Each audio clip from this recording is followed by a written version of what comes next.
Hi Doc, marketing chiropractic to medical doctors. Today we are going to break down the stats, why it is so important, why if it's something you haven't looked at, you really need to right now, and also get into some tactical tips to make sure that you can hit the ground running from here on out. So to get started, the opportunity to speak with medical doctors has never been greater. And when I say medical doctors, let me be clear. I mean all other healthcare professionals.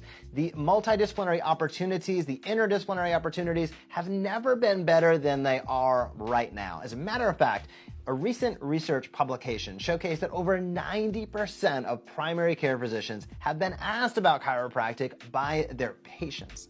Yet, only 11% of those individuals had made a formal referral to a chiropractor. Think about that gap. Over 90% of people, primary care doctors, have been asked about chiropractic, yet only 11% have made a formal referral. To me, that gap is opportunity, and it's your opportunity to take a few simple steps and start bridging that gap with the other healthcare providers in your community. And why am I so passionate about this? Why do I think it's so important? Well, we know as chiropractors, our utilization hovers around 12 to 15%.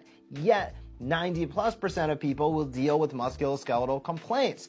Only 1% have red flags. So that means almost everybody on planet Earth is going to deal with a musculoskeletal complaint, yet barely more than 10% are going to come see us, while the research has showcased we are probably and very often their best option. And if somebody is not finding you, they're not being referred into your practice, it is also very likely they're going to go down a drastically different path. People with neck pain and with back pain, if they take medications that don't work, they're going to be on to injections, and then they may even be on to surgical intervention, which could have been avoided if they would have had exposure to your practice early on. And for me, the opportunity to save one person from that path is worth the work that it may take to bridge the gap with those physicians in your community. Because the other fantastic thing is when you start speaking with other healthcare providers in your community, this is a long-term strategy, meaning as you bridge the gap and build a relationship, that's a relationship that can last your whole career. It's not like an advertisement that when you shut it off, nobody sees it forever again. These relationships can evolve into hundreds, if not thousands of patients being referred into your practice for a very long period of time at nearly zero cost. That is why this is so crucially important if you haven't started reaching out to other healthcare providers in your community. So you may be asking yourself saying, that sounds wonderful, it sounds great, I'm motivated, but I do not know where to start.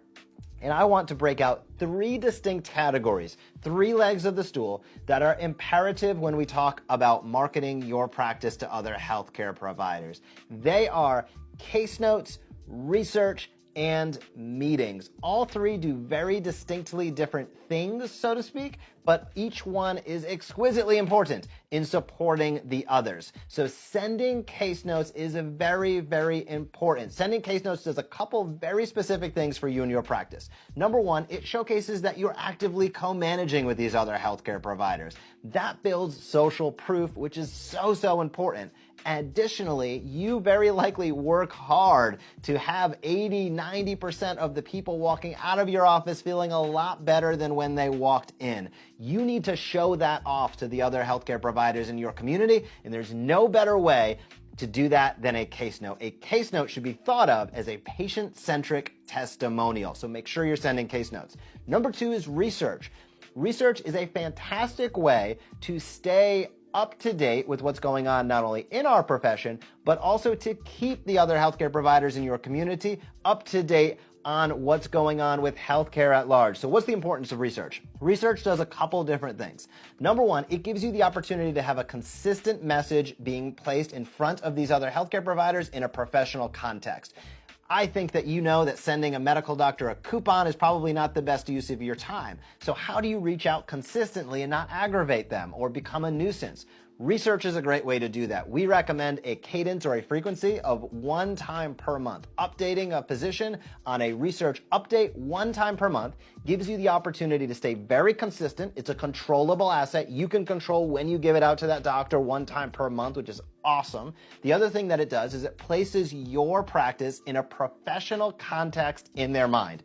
Those consistency is so important in bridging the gap in building that relationship. Because as you know, case notes will ebb and flow. You can't control who walks in your front door, but you certainly can control that you get a research update out to these other healthcare providers at least or at a frequency of 1 time per month. And third, following it all up, are meetings. Nothing builds trust and rapport quicker than meeting somebody face to face. So that is a very important part. Now, meetings are also the most difficult aspect to get. I don't think you need to do pharmaceutical lunches. I don't think you need to compromise your message one bit.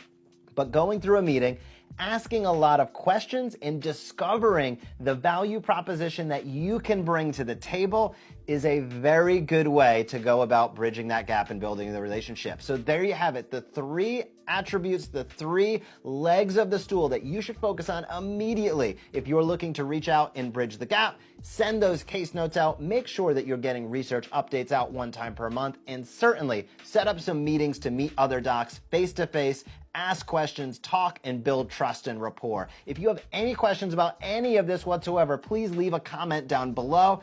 Or if this sounds like something that would be fantastic for you and your practice, you can of course check out what we have going on at theevidencebasedchiropractor.com, where this is exactly what we focus on and have helped hundreds, if not thousands of chiropractors generate tens of thousands of referrals by going through a systematic process of building relationships with other healthcare providers in your community. And if that helped one person avoid other, surgical, interventions and injections, I think we all would agree that it would be worth it. So there you have it. I hope you have a great day, and I would encourage you, start reaching out to the medical community in your community right now.